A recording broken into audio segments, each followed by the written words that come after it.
नमस्कार बच्चों, class 11th में आप सबका स्वागत है। Welcome to class 11th। बेटा, जो सब्जेक्ट मैं आपको टीच करने वाला हूं उस सब्जेक्ट का नाम है अकाउंट्स।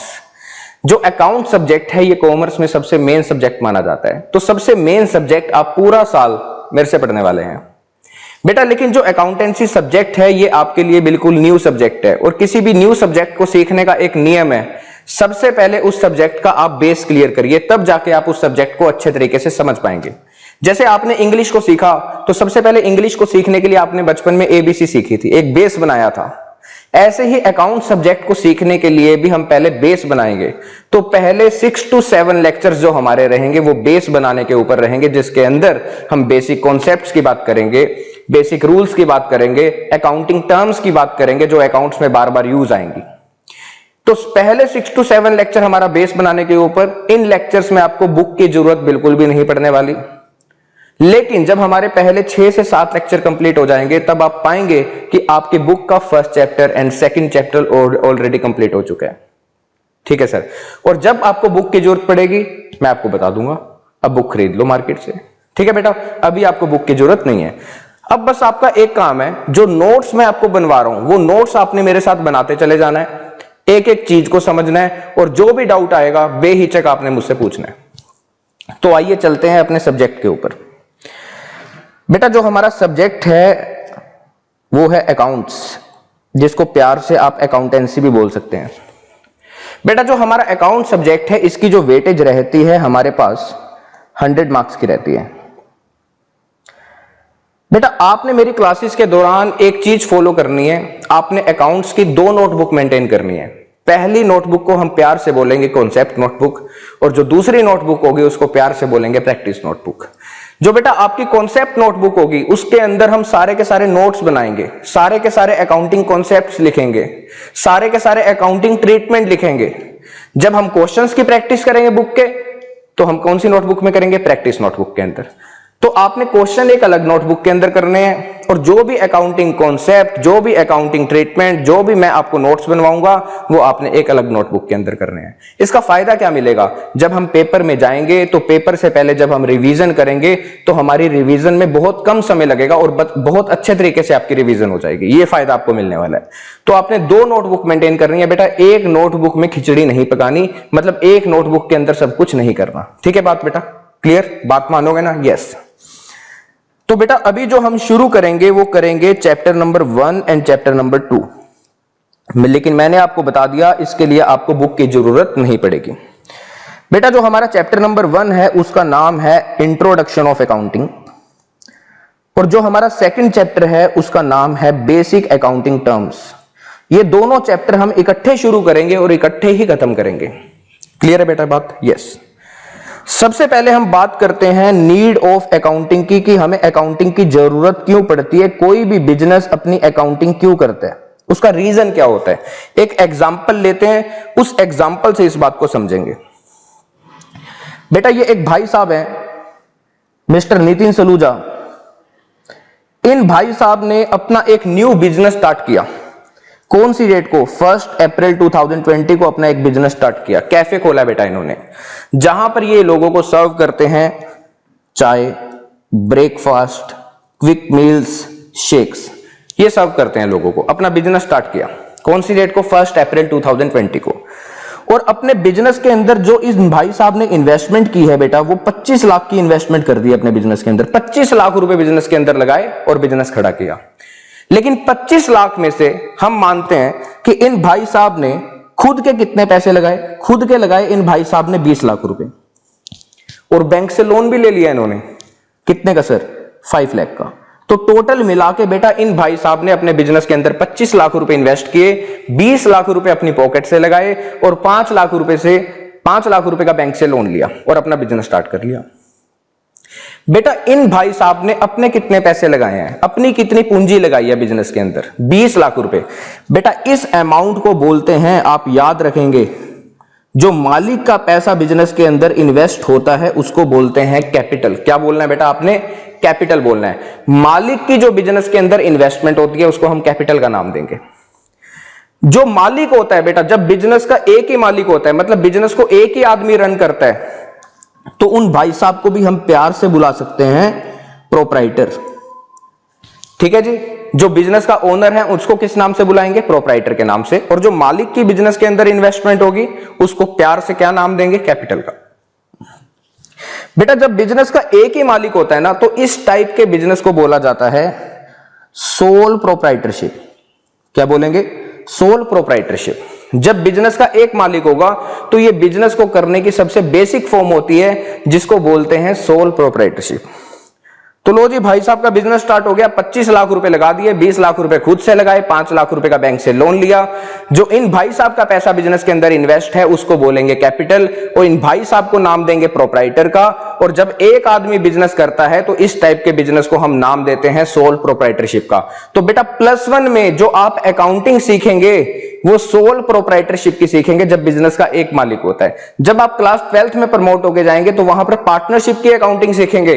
वहां पर बिजनेस के ना 2 या 2 से ज्यादा मालिक भी हो सकते हैं, और कंपनी की अकाउंटिंग भी आप क्लास 12th में सीखेंगे। लेकिन क्लास 11th में किस चीज की अकाउंटिंग आपने सीखनी है? सोल प्रोप्राइटरशिप की। बिजनेस का एक ही मालिक है, छोटा सा बिजनेस है, छोटे से बिजनेस की आपने अकाउंटिंग सीखनी है। Okay sir. बेटा अब मुझे बताओ, इन भाई साहब का बिजनेस स्टार्ट हो गया, अब इस बिजनेस के अंदर कॉन्टिन्यूसली किस किस तरीके की एक्टिविटीज रिपीट होती रहेंगी बार बार? बेटा ये लोगों को चाय, ब्रेकफास्ट, क्विक मील, शेक्स वगैरह सर्व करता है, लेकिन इनको बनाने के लिए सबसे पहले रॉ मटेरियल भी तो खरीदता है। तो वो रॉ मटेरियल ये किससे खरीद के लेके आता है बेटा? सप्लायर से। और सप्लायर को हम एक और नाम से भी बुला सकते हैं, वेंडर। जैसे ये भाई साहब क्या क्या खरीदेंगे सप्लायर एंड वेंडर से? वेजिटेबल्स खरीद के लेके आएंगे, फ्रूट्स खरीद के लेके आएंगे, मिल्क खरीद के लेके आएंगे, ये सब चीजें खरीदेंगे और इसके बदले में क्या करेंगे? पेमेंट करेंगे। Yes sir. अब ये पेमेंट बेटा कैश बेसिस पर भी हो सकती है, मतलब इन्होंने सामान खरीदा और साथ के साथ अपनी जेब से पैसे निकाल के पेमेंट कर दी। या हो सकता है क्रेडिट बेस पे पेमेंट करते हो। क्रेडिट का मतलब होता है बेटा उधार, मतलब ये साथ के साथ पैसा नहीं पे करते। जो सामान खरीदते हैं साथ के साथ पेमेंट नहीं देते, कुछ समय बाद देते हैं। वीकली कर देते हैं पेमेंट, मंथली कर देते हैं, मतलब मंथ के पैसे एक ही बार में दे देते हैं, या फिर क्वार्टरली करते हैं, मतलब 3 महीने में एक बार पेमेंट करते हैं, मतलब जो 3 महीने में इन्होंने सामान खरीदा एक ही बार में पेमेंट कर देंगे। तो कुछ इस तरीके की भी एक्टिविटीज बिजनेस के अंदर होंगी। यस, और ये कॉन्टिन्यूसली होती रहती है बार बार। और क्या होगा बिजनेस के अंदर? बेटा इन भाई साहब ने जो बैंक से लोन लिया था 5 लाख रुपीस का, उसके बदले में इनको क्या करना पड़ेगा? इंटरेस्ट पे करना पड़ेगा, उसके ऊपर ब्याज पे करना पड़ेगा, और इंस्टॉलमेंट भी पे करनी पड़ेगी, पैसा भी वापस करना पड़ेगा बैंक को, और ये भी कंटिन्यूसली रिपीट होता रहेगा। क्लियर है बेटा बात? ये सारी की सारी क्या चीजें हैं? ये बिजनेस के अंदर एक्टिविटीज हो रही हैं। और क्या होगा बेटा? हर मंथ इलेक्ट्रिसिटी का बिल आएगा जिसकी पेमेंट की जाएगी। अगर हमारा जो बिजनेस है अगर वो रेंटल प्रॉपर्टी है तो बेटा हर महीने उसका रेंट भी पे किया जाएगा। एडवर्टीजमेंट के खर्चे भी होंगे। जो बेटा इंप्लॉइज काम करते हैं इस कैफे में, उनको क्या पे की जाएगी? सैलरी पे की जाएगी उनके काम के बदले में। ठीक है बेटा। जो लोग पैक करवा के लेके जाते हैं चीज को, तो वहां पर हमारे पैकिंग एक्सपेंस भी होंगे। तो ये सारी की सारी एक्टिविटीज बार बार रिपीट होती हैं। और क्या होगा? कस्टमर को फूड सर्व किया जाएगा और उनसे बदले में पैसा लिया जाएगा, जिसको बोलते हैं रिवेन्यू, मतलब रिवेन्यू इकट्ठा किया जाएगा उनको सर्विस प्रोवाइड करके।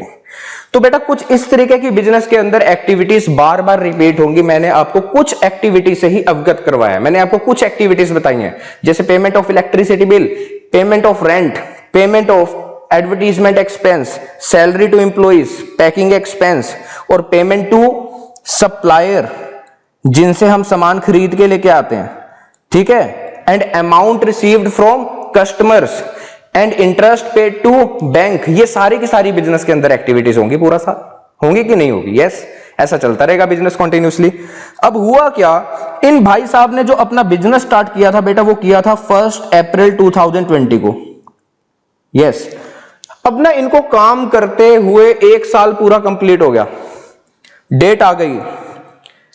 बिजनेस कब स्टार्ट किया था बेटा इन्होंने? 1 अप्रैल 2020 को। अब डेट आ गई है बेटा 31 मार्च 2021। 1 ईयर कंप्लीट हो चुका है। अब जो इस बिजनेस के मालिक थे मिस्टर नितिन सलूजा, वो कुछ चीजों के बारे में जानना चाहते हैं। वो बड़े इंटरेस्टेड हैं। 1 साल हो गया। वो जानना चाहते हैं कि बेटा बिजनेस ने प्रॉफिट कमाया, बिजनेस ने प्रॉफिट कमाया या फिर बिजनेस लॉस में गया।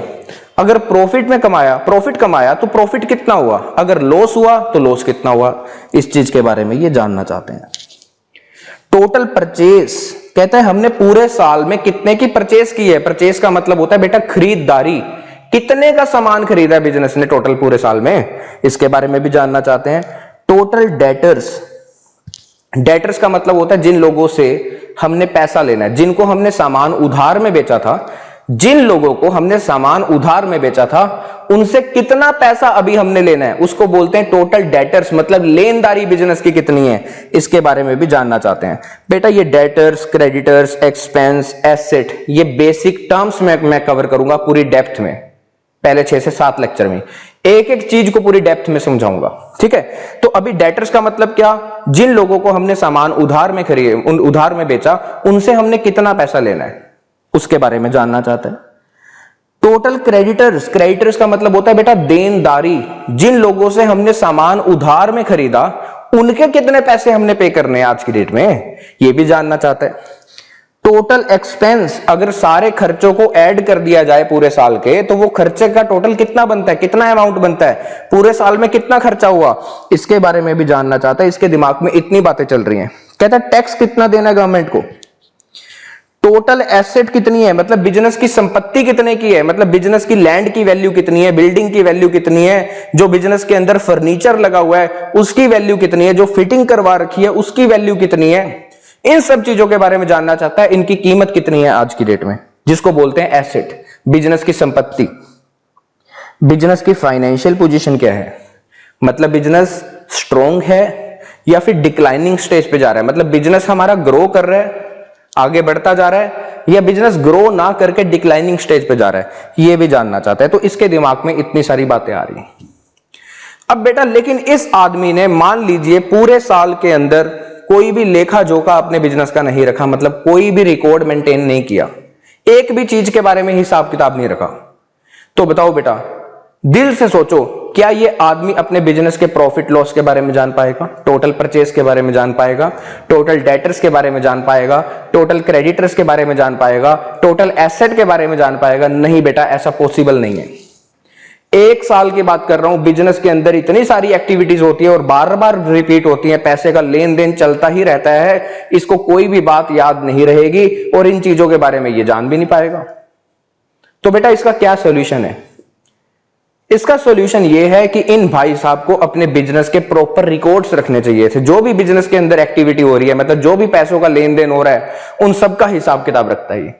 अगर ये उन सब का हिसाब किताब रखता तो ये अपने बिजनेस के प्रॉफिट के बारे में भी पता कर सकता है, लॉस भी जान सकता है, अगर लॉस हुआ बिजनेस को, परचेस भी जान सकता है, debtors, creditors, expense, tax, total asset, business की फाइनेंशियल पोजीशन भी जान सकता है। तो बेटा इन सब चीजों को जानने के लिए हर बिजनेसमैन अपने बिजनेस के अकाउंटिंग रिकॉर्ड्स मेंटेन करता है। और ये अकाउंटिंग रिकॉर्ड्स कौन मेंटेन करता है? अकाउंटेंट। और अकाउंटेंट कौन है? जिसको अकाउंट आता है। तो इसलिए आप अकाउंट सब्जेक्ट सीख रहे हैं ताकि आप किसी भी बिजनेस की अकाउंटिंग कर पाए। तो बेटा हमें यहां से यह बात पता लग गई कि हमें अकाउंटिंग की जरूरत आखिर क्यों पड़ती है। हमें अकाउंटिंग की जरूरत इसलिए पड़ती है ताकि हम किसी भी बिजनेस के profit loss, total purchase, total expense, total debtors, total creditors, tax, total asset के बारे में जान पाए। और ये जो अकाउंट्स हम मेंटेन करते हैं, ये मेंटेन करते हैं as per accounting rules. Accounts में भी बेटा कुछ रूल्स फॉलो होते हैं, उन रूल्स को ध्यान में रखते हुए हम अकाउंट्स मेंटेन करते हैं किसी भी बिजनेस के। तो हमें क्लियर हो गया कि बेटा हमें अकाउंटिंग की जरूरत क्यों पड़ती है आखिर। तो हम पढ़ रहे थे बेटा क्या, नीड ऑफ अकाउंटिंग, इस चीज को हमने समझ लिया। ठीक है बेटा बात? यस। हम किस बिजनेस की अकाउंटिंग सीखेंगे क्लास 11th में? सोल प्रोप्राइटरशिप की। और जो बिजनेस का मालिक होता है उसको क्या नाम देते हैं? प्रोप्राइटर। और जो मालिक की बिजनेस के अंदर इन्वेस्टमेंट होती है बेटा, उसको क्या नाम देते हैं? कैपिटल। और बिजनेस के अंदर जो भी ट्रांजैक्शंस होती हैं उनको क्या बोलते हैं? बिजनेस की एक्टिविटी, जो बिजनेस के अंदर हो रहा है। ठीक है सर। अब बेटा ध्यान से सुनना, इन सिंपल लैंग्वेज अगर मैं बात करूं अकाउंटिंग का मतलब क्या है, तो पढ़िए इस चीज को। इन सिंपल लैंग्वेज अकाउंटिंग का मतलब आखिर है क्या? Accounting is the system of tracking the incomes, expenses, assets and debts of a business. कहता है अकाउंटिंग एक ऐसा सिस्टम है जिससे हम ट्रैक कर सकते हैं, मतलब चीजों के बारे में जान सकते हैं। कौन सी चीजों के बारे में जान सकते हैं? इनकम की, बिजनेस की कितनी इनकम है। एक्सपेंसेस, एक्सपेंसेस का मतलब होता है बेटा बिजनेस के खर्चे, कि बिजनेस के खर्चे कितने के हैं, इस चीज के बारे में भी जान सकते हैं। एसेट, एसेट का मतलब बिजनेस की संपत्ति, जैसे बिजनेस के अंदर जो फर्नीचर पड़ा है उसकी वैल्यू कितनी है, लैंड की वैल्यू कितनी है, बिल्डिंग की वैल्यू कितनी है, जो बिजनेस में फिटिंग हो रखी है उसकी वैल्यू कितनी है, उस चीज के बारे में भी हम जान पाएंगे अकाउंटिंग सिस्टम से। अकाउंटिंग सिस्टम इन चीजों को ट्रैक करने में हमारी मदद करता है। और क्या लिखा है? And dates. डेट्स का मतलब होता है बेटा उधार, मतलब जो बिजनेस के ऊपर उधार है, जो कर्ज है, उसके बारे में भी हम जान सकते हैं अकाउंटिंग सिस्टम से। अकाउंटिंग सिस्टम हमारी मदद करता है इन चीजों के बारे में जानने के लिए। आगे पढ़िए बेटा, कहता है when looked at with a trained eye a business accounting records truly tell the story of the business. कहता है अगर सही नजरों से, ट्रेन्ड आई से देखा जाए तो बिजनेस के जो रिकॉर्ड्स होते हैं, जो अकाउंटिंग रिकॉर्ड्स होते हैं, वो हमें पूरे बिजनेस की स्टोरी के बारे में बता देते हैं। यहां पे ट्रेंड आई का मतलब क्या है बेटा? इंडिया में क्या हर आदमी को अकाउंटिंग करनी आती है? नहीं, किसी किसी आदमी को ही आती है ना, जिसने अकाउंट्स पढ़ा है, जिसने अकाउंटिंग सीखी है, उसी को तो अकाउंटिंग आती है।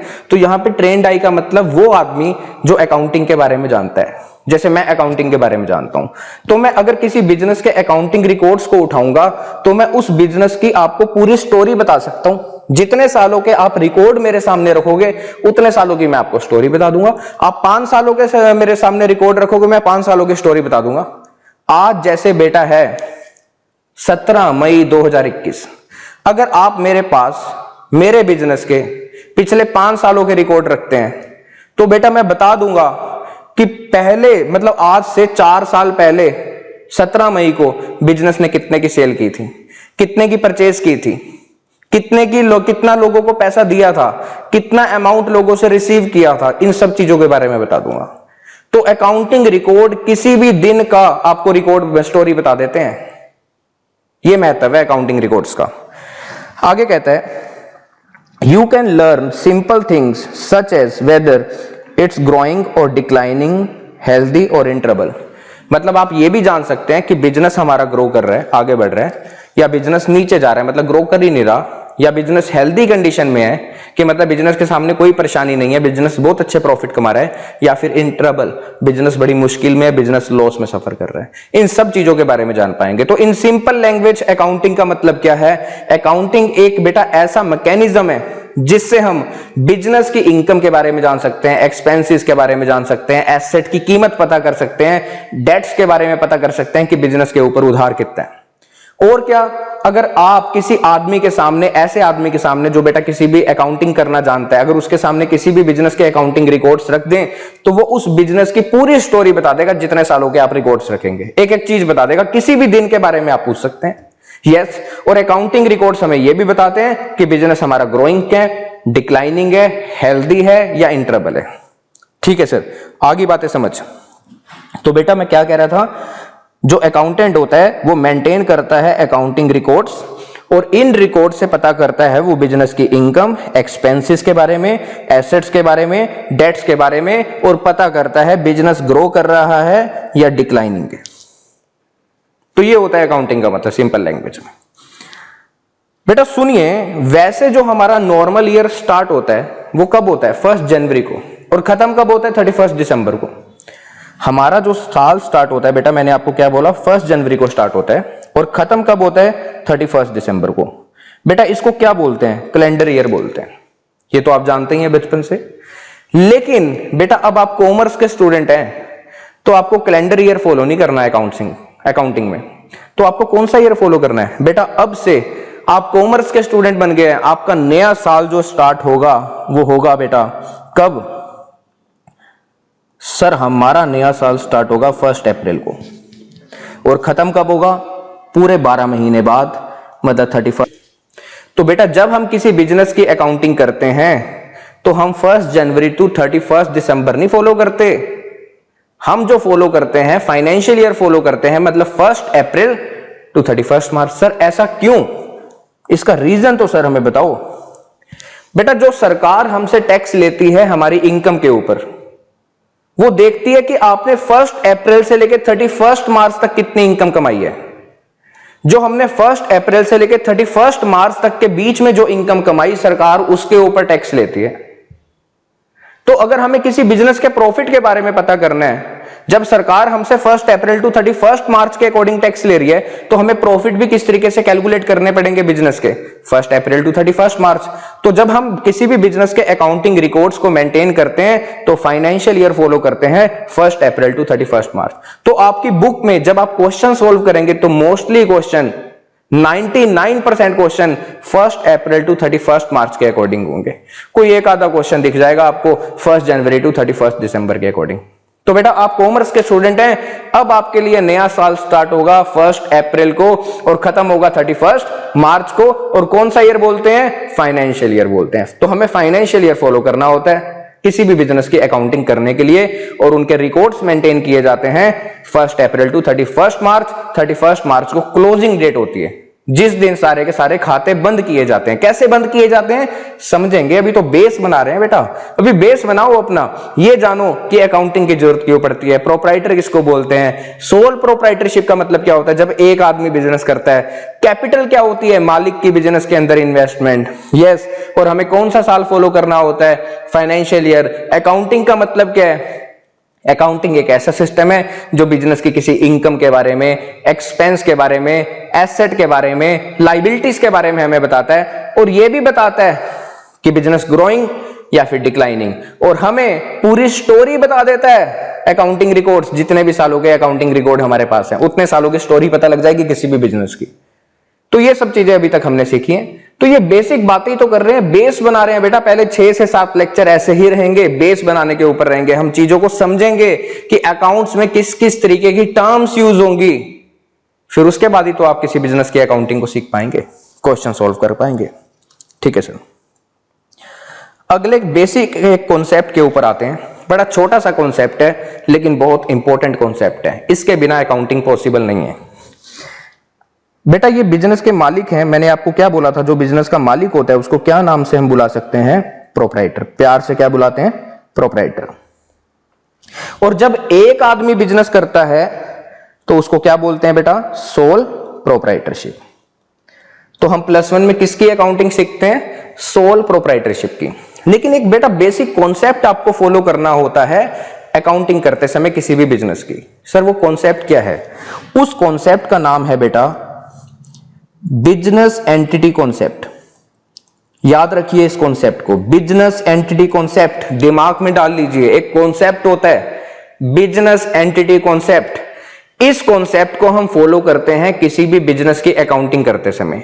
यह कॉन्सेप्ट के अंदर एक बात लिखी हुई है, यह कॉन्सेप्ट हमें बताता है जब आप किसी बिजनेस की अकाउंटिंग करेंगे तो बिजनेस और उसके मालिक को एक दूसरे से सेपरेट मानेंगे। मतलब बिजनेस एक अलग चीज, मालिक एक अलग चीज, इन दोनों को एक नहीं समझना, दोनों को अलग अलग नजरों से देखना है। ये बिजनेस, ये उसका मालिक। हम किसकी अकाउंटिंग करते हैं? हम मालिक की अकाउंटिंग नहीं करते, मतलब प्रोप्राइटर की अकाउंटिंग नहीं करते, हम बिजनेस की अकाउंटिंग करते हैं। तो जब आप किसी बिजनेस के प्रॉफिट लॉस के बारे में सही तरीके से जानना चाहते हैं तो बिजनेस को अलग नजर से देखना पड़ेगा और मालिक को अलग नजर से देखना पड़ेगा। हर चीज का प्रॉपर रिकॉर्ड मेंटेन करना पड़ेगा बिजनेस का। तो बिजनेस एंटिटी कॉन्सेप्ट कहता है बिजनेस एक अलग चीज, मालिक एक अलग चीज, दोनों को एक दूसरे से सेपरेट मानना है। हम किसकी अकाउंटिंग करेंगे बच्चे? हम मालिक की अकाउंटिंग करेंगे या बिजनेस की अकाउंटिंग करेंगे? बेटा हम बिजनेस की अकाउंटिंग करते हैं, याद रखना।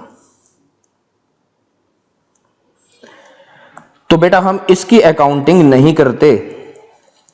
तो जब आप अकाउंटिंग कर रहे हैं, मतलब जब आप क्वेश्चन सोल्व करेंगे तो आप किसके पर्सपेक्टिव से सोचेंगे क्वेश्चन सोल्व करते समय?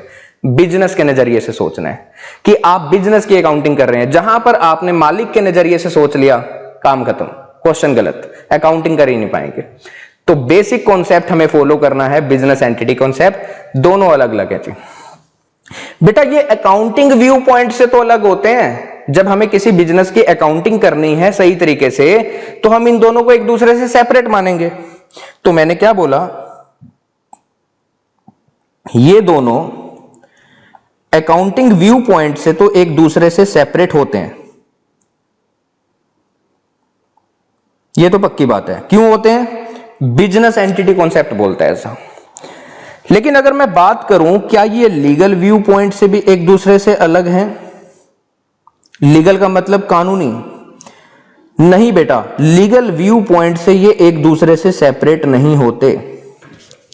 अकाउंटिंग व्यू पॉइंट से दोनों एक दूसरे से सेपरेट, लीगल व्यू पॉइंट से एक दूसरे से ये सेपरेट नहीं है। सर इसका मतलब, लीगल व्यू पॉइंट का मतलब ये है बेटा, मान लीजिए इन भाई साहब का ये जो बिजनेस है ये लॉस में चल रहा है, तो ये भाई साहब के दिमाग में आया कि अपना बिजनेस बंद कर देते हैं, ठीक है। लेकिन इस बिजनेस के ऊपर जो कर्ज है बेटा, जिसको हम अकाउंटिंग लैंग्वेज में लाइबिलिटीज बोलते हैं, लाइबिलिटीज का मतलब होता है कर्ज। तो इस बिजनेस के ऊपर जो कर्ज है वो अभी 10 लाख का है। बिजनेस के ऊपर कर्ज कितने का है? 10 लाख का। तो इन भाई साहब ने सोचा अपना बिजनेस बंद कर देते हैं और अपने बिजनेस की जो भी एसेट थी, मतलब जो भी संपत्ति थी, जो भी सामान पड़ा था, वो बेचना स्टार्ट कर दिया, बेच दिया मार्केट में, और उसको बेचकर 5 लाख रुपए मिले। तो इन भाई साहब ने 5 लाख रुपए का कर्ज तो चुका दिया जो इकट्ठे हुए थे संपत्ति बेचकर। अभी भी कितने का कर्ज बाकी है लोगों का वापस करना? 5 लाख रुपए। अब ये 5 लाख रुपए भी तो चुकाने पड़ेंगे। यस, इस 5 लाख रुपए को चुकाने के लिए बेटा ये जो मालिक भाई साहब थे ना, जो प्रोपराइटर भाई साहब थे, इनकी पर्सनल प्रॉपर्टीज भी बेची जा सकती है। इनका घर बेचा जा सकता है, इनकी पर्सनल गाड़ी बेची जा सकती है, इनकी ज्वेलरी बेची जा सकती है, सब कुछ बेचा जा सकता है। लेकिन ये 5 लाख रुपए वापस करने ही करने पड़ेंगे। तो बेटा कानूनी रूप से ये एक दूसरे से सेपरेट नहीं होते। मालिक बच नहीं सकता, मालिक की पर्सनल प्रॉपर्टीज बिक जाती हैं अगर कर चुकाना हो बिजनेस का। तो इसलिए लीगल व्यू पॉइंट से एक दूसरे से अलग नहीं है। ओनली अकाउंटिंग पर्सपेक्टिव से ये एक दूसरे से अलग होते हैं, क्योंकि हमने बिजनेस की बिल्कुल सही तरीके से अकाउंटिंग करनी है, बिजनेस के सही तरीके से प्रॉफिट लॉस के बारे में जानना है। ठीक है जी बेटा, याद रहेंगी ये छोटी छोटी बातें। ये छोटी छोटी बातें ही आपका बेस बनाएंगी, तभी आपको अकाउंट समझ में आएगा। अभी हम बेस बना रहे हैं बेटा, बेस बना रहे हैं। तो बिजनेस एंटिटी कॉन्सेप्ट कहता है कि मालिक एक अलग चीज, बिजनेस एक अलग चीज, दोनों को एक दूसरे से सेपरेट मानना है। लेकिन याद रखना है अकाउंटिंग व्यू पॉइंट से ये एक दूसरे से अलग है, लीगल व्यू पॉइंट से एक दूसरे से अलग नहीं होते। ठीक है सर, चलो जी आगे चलते हैं। अब हम आते हैं बड़े ही मेन मुद्दे पर, मतलब अकाउंट्स की एबीसी सीखना स्टार्ट कर रहे हैं। अकाउंट्स की भी एबीसी होती है बेटा। जब आप क्वेश्चन सोल्व करेंगे ना, बड़े अलग अलग नाम से आएंगे, debtor, creditor, asset, liability, bills payable, bills receivable, goods, जो आपने आज तक सुना ही नहीं। तो ये होते क्या है? बिल रिसीवेबल क्या होता है, बिल्स पेबल क्या होता है, डेटर क्या होता है, क्रेडिटर क्या होता है, एसेट क्या होती है, लाइबिलिटी क्या होती है, इन सब चीजों के बारे में जान लें। रिवेन्यू क्या होता है, इनकम क्या होती है, इन सब चीजों के बारे में अच्छे तरीके से नॉलेज ले लें कि क्या मतलब होता है, तब हम जाके अकाउंट्स के क्वेश्चन सॉल्व करेंगे, तब प्रैक्टिकल अप्रोच की तरफ जाएंगे। तो अब हम सीखना स्टार्ट करेंगे अकाउंट्स की एबीसी, जिसको हम प्यार से बोलते हैं basic accounting terms. Basic accounting terms. आज हम 2 अकाउंटिंग टर्म कवर करेंगे, जिसमें से पहले का नाम है बिजनेस ट्रांजैक्शन। बिजनेस ट्रांजैक्शन बेटा, बिजनेस ट्रांजैक्शन का मतलब क्या होता है? क्या मतलब है बिजनेस ट्रांजैक्शन का? पढ़िए, कहते हैं transaction is an economic activity of the business that changes it's financial position. कहते हैं ट्रांजैक्शन का मतलब यह है कि बिजनेस के अंदर कोई ऐसी एक्टिविटी हो रही है जिसका नेचर इकोनॉमिक है। इकोनॉमिक का मतलब measured in terms of money. मतलब अगर बिजनेस के अंदर कोई ऐसी एक्टिविटी हो रही है जिसके अंदर मनी इन्वॉल्व है, तो उसको बिजनेस की ट्रांजैक्शन बोला जाता है। और इस ट्रांजैक्शन से बिजनेस की फाइनेंशियल पोजीशन में कुछ चेंज आता है। जैसे क्या क्या ऐसी एक्टिविटीज हो सकती हैं बेटा? पहले तो एक कंडीशन है, कोई भी ऐसी एक्टिविटी जो बिजनेस से रिलेट होनी चाहिए, एंड सेकंड उसके अंदर मनी इन्वॉल्व होनी चाहिए, उसको बोलेंगे बिजनेस की ट्रांजैक्शन। और इस ट्रांजैक्शन से बिजनेस की फाइनेंशियल पोजीशन के अंदर कुछ चेंज आता है। जैसे कुछ एग्जांपल लिख रखे हैं। Paid electricity bill. Electricity bill pay करना अपने आप में एक बिजनेस की एक्टिविटी है। जो बिजनेस का इलेक्ट्रिसिटी बिल है उसको पे करना अपने आप में बिजनेस की एक एक्टिविटी है। क्या इसके अंदर मनी इन्वॉल्व है? यस, मनी इन्वॉल्व भी होनी चाहिए, तो इसको यस बिजनेस की ट्रांजैक्शन बोला जाएगा, और ये बिजनेस से रिलेटेड ही होनी चाहिए। ऐसा नहीं है मालिक अपने घर का बिल चुका रहा है, उसको बिजनेस की ट्रांजैक्शन नहीं बोलेंगे। मालिक अपने घर का बिल चुका रहा है वो बिजनेस की ट्रांजैक्शन नहीं है, क्योंकि वो बिजनेस से रिलेटेड नहीं है।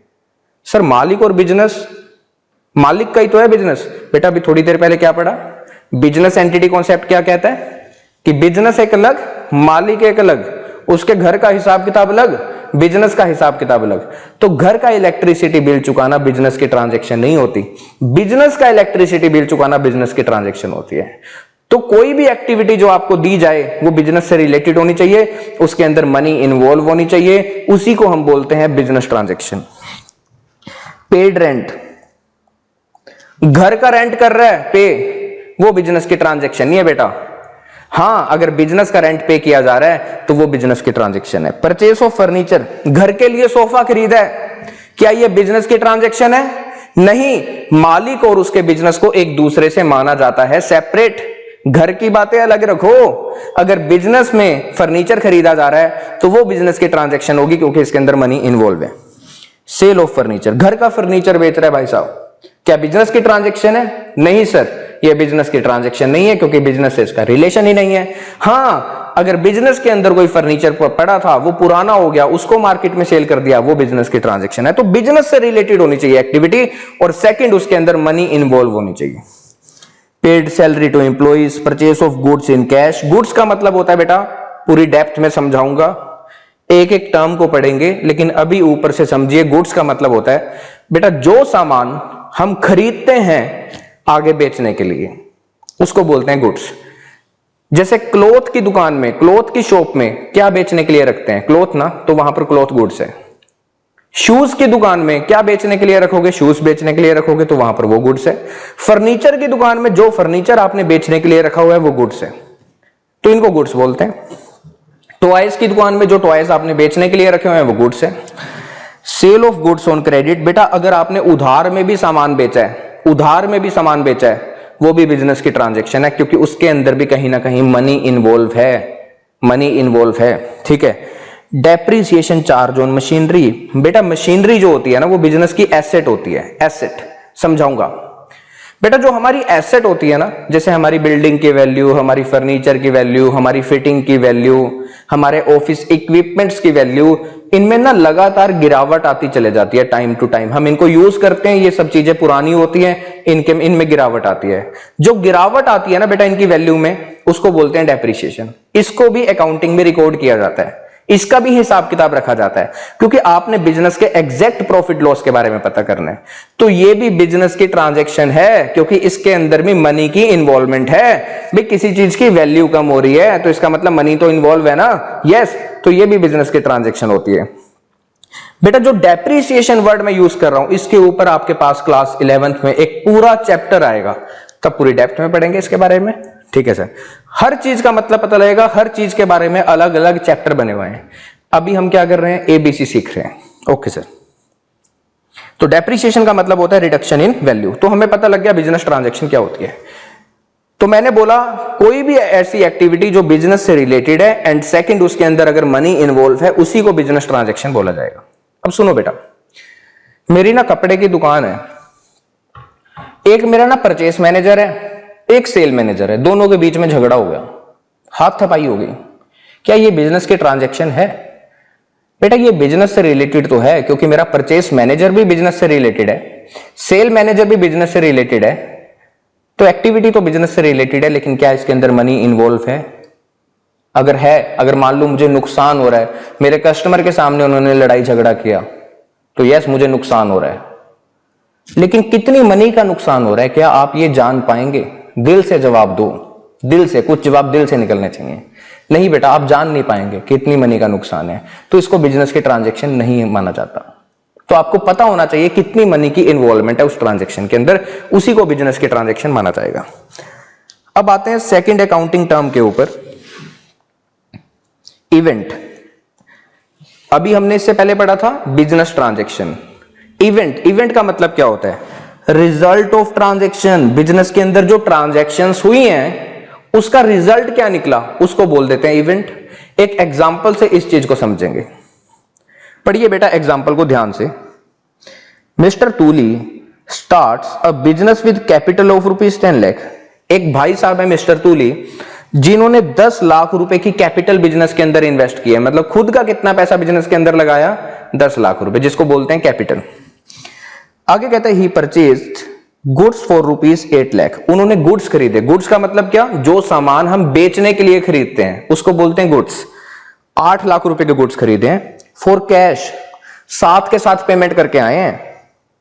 आगे कहता है and sales 3/4 of this good, मतलब जो 8 लाख के गुड्स खरीदे थे उसका 3/4 पार्ट बेच दिया। कितने में, 7,60,000 में बेच दिया। आगे कहता है एग्जाम्पल हमारा, कहता है he also pays 40,000 as rent of the godown. Godown का मतलब क्या होता है बेटा, जहां पर सामान हमने रखा होता है ना, जहां पर सामान रखा होता है, जहां पर गुड्स रखे होते हैं हमने, उसको बोलते हैं गोडाउन। तो इन्होंने एक गोडाउन ले रखा है सामान रखने के लिए, जिसका रेंट भी जाता है 40,000। ठीक है सर। तो बेटा पहले मैंने इस एग्जाम्पल को खोला, ये मिस्टर तूली हैं। सबसे पहले इन्होंने क्या किया, 10 लाख रुपए लगाए, जिसको बोलते हैं कैपिटल, और अपना बिजनेस स्टार्ट किया। मान लेते हैं क्लॉथ का बिजनेस स्टार्ट किया, ऐसा मैं एज्यूम कर रहा हूं। तो पहला काम क्या था, मालिक ने बिजनेस के अंदर पैसा लगाया। फिर क्या किया इन्होंने, 8 लाख रुपए के गुड्स खरीदे और कैश में खरीदे। ये सेकंड एक्टिविटी हुई बिजनेस के अंदर। फिर क्या किया, जो गुड्स इन्होंने खरीदे, जो सामान बेचने के लिए खरीदा, उसका 3/4 पार्ट इन्होंने मार्केट में बेच दिया, कस्टमर्स को बेच दिया। तो 3/4 पार्ट इन्होंने बेच दिया कितने में, 7,60,000 में। बेटा जो सामान इन्होंने 8 लाख रुपए का खरीदा था उसका 3/4 पार्ट बेचा है। जो 8 लाख का सामान खरीदा था उसका 3/4 पार्ट बेचा है। 2 लाख इंटू 3, मतलब 6 लाख वाला सामान इन्होंने कितने में बेच दिया, 7,60,000 में। फिर रेंट भी पे किया है जी गोडाउन का 40,000। तो ये एग्जाम्पल था। सबसे पहले हम बात करते हैं कि बिजनेस के अंदर क्या क्या ट्रांजैक्शन हुई हैं। ट्रांजैक्शन जो हमने फर्स्ट टर्म पढ़ी थी, अकाउंटिंग ट्रांजैक्शन, बिजनेस ट्रांजैक्शन। ठीक है, तो यहां पर क्या क्या ट्रांजैक्शन हुई है बेटा। सबसे पहली ट्रांजैक्शन क्या हुई थी, इन्वेस्ट कैपिटल। मालिक ने बिजनेस के अंदर पैसे लगाए थे 10 लाख रुपए, ये पहली ट्रांजैक्शन है बिजनेस की। फिर क्या हुआ, बिजनेस ने गुड्स खरीदे हैं 8 लाख रुपीस के और कैश में खरीदे हैं, ये सेकंड ट्रांजैक्शन है। फिर जो सामान खरीदा उसका 3/4 पार्ट मार्केट में बेच दिया, कितने में, 7,60,000 में, ये हमारी थर्ड ट्रांजैक्शन है। फिर क्या किया, रेंट भी पे किया गोडाउन का, ये हमारी फोर्थ ट्रांजैक्शन है। तो ये बिजनेस ट्रांजैक्शन थी। कितनी ट्रांजैक्शन हुई बिजनेस के अंदर, 4 ट्रांजैक्शन हुई हैं। यहां पर तूली जी को क्या बोल सकता हूं मैं, क्या बोल सकता हूं, याद कीजिए सर। हम प्यार से इनको बोल सकते हैं प्रोप्राइटर। बिजनेस का एक ही मालिक है बेटा, तो ये कौन सा बिजनेस है, सोल प्रोप्राइटरशिप। कौन सा बिजनेस है बेटा, सोल प्रोप्राइटरशिप। छोटी छोटी मगर मोटी बातें, ये अब बेटा आपको ये बातें याद में रखनी पड़ेंगी, यही चीजें आपका बेस बनाएंगी। तो यहां पर हमने पता कर लिया इस एग्जाम्पल को रीड करके कि बिजनेस के अंदर क्या क्या ट्रांजैक्शन हुई। 4 ट्रांजैक्शन हुई। मालिक ने बिजनेस के अंदर कैपिटल इन्वेस्ट की, सेकंड ट्रांजैक्शन गुड्स खरीदे, थर्ड ट्रांजैक्शन गुड्स बेच दिए, फोर्थ ट्रांजैक्शन रेंट पे किया। अब इन ट्रांजैक्शन से क्या रिजल्ट निकला, मतलब क्या इफेक्ट हुआ, उसको बोलते हैं इवेंट। अब मैं आपसे जानना चाहता हूं बेटा बिजनेस के अंदर क्या क्या रिजल्ट हुआ। मैं बोलता हूं जी बेटा बिजनेस का प्रॉफिट बता दो, प्रॉफिट बताओ। तो सुनो बेटा, बिजनेस ने जो सेल्स की थी वो कितने की थी, जो गुड्स बेचे थे वो कितने में बेचे थे, 7,60,000 में। Yes sir. और खर्चा कितने का हुआ था बिजनेस का, कुछ बच्चों के दिमाग में आएगा 8 लाख। बेटा आप बिजनेस के प्रॉफिट निकाल रहे हैं। जो हमने 8 लाख रुपए का सामान खरीदा उसमें से अभी मैंने कितने का सामान बेचा है, 3/4 पार्ट बेचा, मतलब 6 लाख रुपए का उसमें से सामान बेचा है, 2 लाख का तो नहीं बेचा। तो जो सामान मैंने अभी नहीं बेचा, क्या मैं उसके ऊपर प्रॉफिट कैलकुलेट करूंगा? भाई साहब जो सामान बिका ही नहीं उसके ऊपर अभी कैसे प्रॉफिट कैलकुलेट कर लूं? तो यहां पर जो आप लेंगे परचेज का एक्सपेंस, वो कितना लेंगे, 8 लाख लेंगे क्या? नहीं बेटा, ये 8 लाख को खर्चा नहीं मानना, क्योंकि इसमें से 2 लाख का सामान तो अभी मार्केट में नहीं बिका। जब वो सामान बिकेगा तब उसके ऊपर प्रॉफिट कैलकुलेट होगा। तो अभी जो 2 लाख का सामान नहीं बिका उसको हटा दीजिए। कितने का सामान बिका, 6 लाख वाला सामान बिका है। या आप ऐसे निकाल सकते हैं ना, 8 लाख का 3/4। तो जो 6 लाख का सामान बिका है उसके ऊपर प्रॉफिट कैलकुलेट करना है। तो 7,60,000 में से 6 लाख माइनस करना है बेटा, 8 लाख माइनस नहीं करना। अगर आप 7,60,000 में से 8 लाख माइनस करेंगे तो माइनस का 40,000 आ जाएगा। ऐसा लगेगा बिजनेस ने कुछ कमाया नहीं, लेकिन हमने तो गुड्स महंगे में बेचे, हमने तो कमाया प्रॉफिट। तो खुद सोचो बेटा दिल से, जो सामान नहीं बिका उसके ऊपर हम प्रॉफिट कैलकुलेट नहीं करते, जो सामान बिका है उसके ऊपर ही प्रॉफिट निकालते हैं। तो यहां पर आपने खर्चे में वही अमाउंट माइनस करना है जितने का सामान बिका। तो 6 लाख रुपए का सामान बिका है, लेकिन एक खर्चा और भी हुआ था बिजनेस का। किस चीज का? रेंट का। कितने का था बेटा वो? 40,000। तो इन दोनों को बेटा मैं माइनस कर रहा हूं, जिसको मैंने ब्रैकेट से डिनोट किया। तो 7,60,000 में से 6,40,000 माइनस कर दीजिए तो कितना आता है? 1,20,000। ये पहला रिजल्ट है जिसको बोलते हैं बेटा इवेंट। हमारे बिजनेस में कुछ ट्रांजैक्शंस हुई थी जिसके कारण कुछ रिजल्ट्स निकले, कुछ इफेक्ट पड़ा बिजनेस में, जिसको बोलते हैं इवेंट। अब मैं चाहता हूं जी इन्वेंट्री बता दीजिए। सर ये इन्वेंट्री क्या होता है? बेटा इन्वेंट्री को मैं वैसे पूरी डिटेल में समझाऊंगा। इन्वेंट्री का मतलब होता है स्टॉक, क्लोजिंग स्टॉक। मैं आपसे पूछ रहा हूं क्लोजिंग स्टॉक। क्लोजिंग स्टॉक का मतलब जो सामान हमारे पास अभी बचा हुआ है, जो सामान नहीं बिका। बेटा मुझे ये बताओ, आपने कितने का सामान खरीदा था? कितने के गुड्स खरीदे थे? 8 लाख। लेकिन इसमें से कितनी कीमत के गुड्स आपने मार्केट में सेल कर दिए कस्टमर को?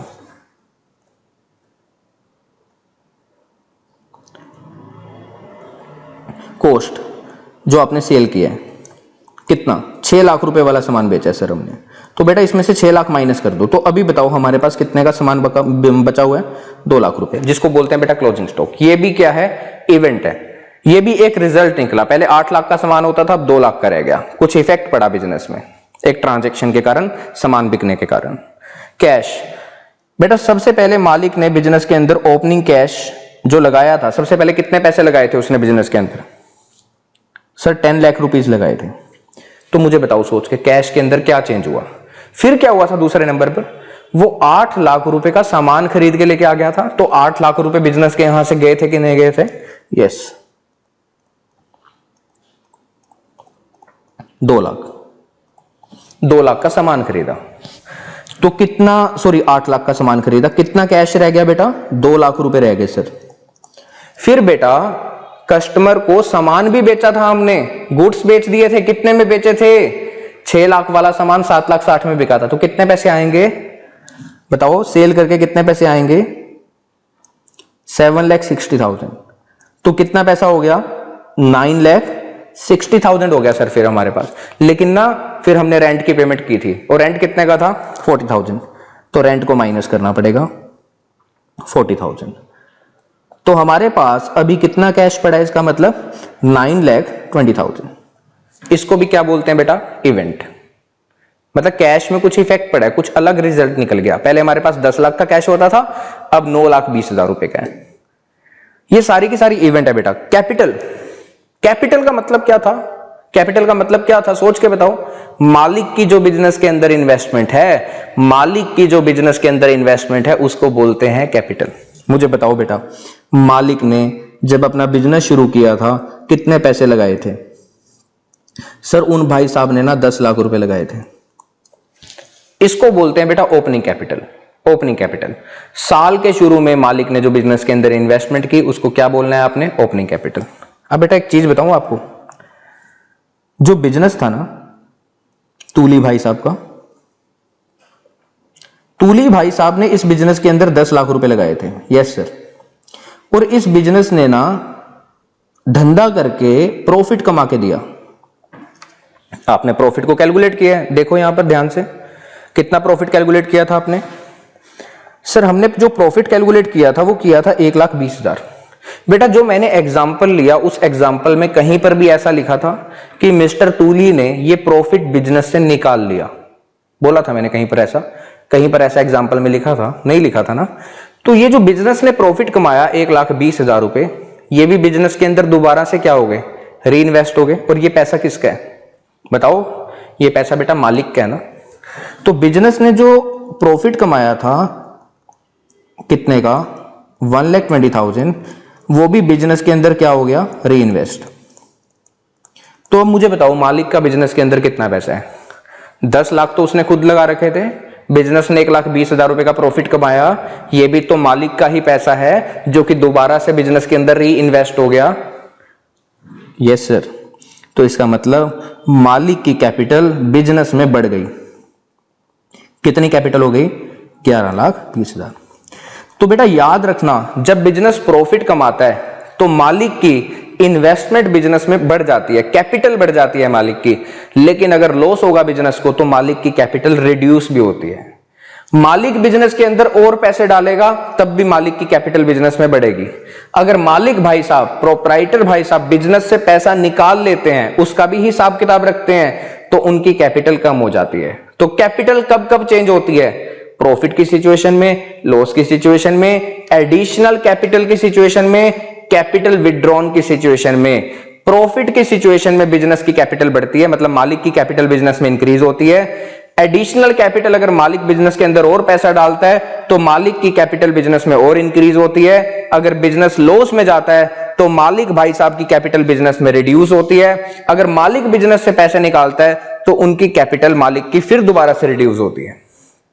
तो इन चीजों को समझे।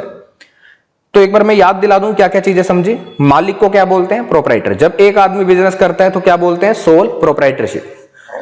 मालिक की जो बिजनेस के अंदर इन्वेस्टमेंट होती है उसको क्या बोलते हैं? कैपिटल। मालिक और उसके बिजनेस को एक दूसरे से मानते हैं सेपरेट, अलग अलग, लेकिन अकाउंटिंग व्यू पॉइंट से, लीगल व्यू पॉइंट से नहीं। अलग अलग क्यों मानते हैं? Business entity concept, business entity concept. फिर हमने बात की थी ABC की, अकाउंट्स की, जिसको बोलते हैं अकाउंटिंग टर्म्स। पहली टर्म हमने क्या पढ़ी? Business transaction. बिजनेस के अंदर अगर कोई भी ऐसी एक्टिविटी हो रही है जो कि बिजनेस से रिलेटेड भी है और उसके अंदर मनी भी इन्वॉल्व है, उसको बोलेंगे बिजनेस ट्रांजैक्शन। और इन बिजनेस ट्रांजैक्शन के होने की वजह से जो भी रिजल्ट निकलता है उसको बोलते हैं बेटा क्या? इवेंट, जैसे मैंने ये आपको सिखाया अभी। और अकाउंटिंग होती क्या है? अकाउंटिंग एक ऐसा सिस्टम है जिससे हम किसी भी बिजनेस की इनकम के बारे में, एक्सपेंस के बारे में, एसेट के बारे में, लायबिलिटीज के बारे में पता कर सकते हैं। लेकिन प्रॉपर अकाउंटिंग रिकॉर्ड्स होने चाहिए। और जो आदमी माहिर है, जो बंदा अकाउंटिंग जानता है, वो किसी भी बिजनेस के रिकॉर्ड्स को उठा के उस बिजनेस की स्टोरी बता सकता है उतने समय की जितने समय का उसके पास रिकॉर्ड है। और हमें अकाउंटिंग रिकॉर्ड ये भी बताते हैं कि बिजनेस ग्रो कर रहा है, बिजनेस डिक्लाइनिंग स्टेज पे है, बिजनेस हेल्दी है या बिजनेस इन ट्रबल है। तो इन सब चीजों को आज हमने सीखा है। तो अगले लेक्चर में भी हम आगे चलेंगे, कुछ और बेसिक बातें करेंगे। तो आज का लेक्चर बेटा मैं यहीं पर समाप्त करता हूं। Thank you so much.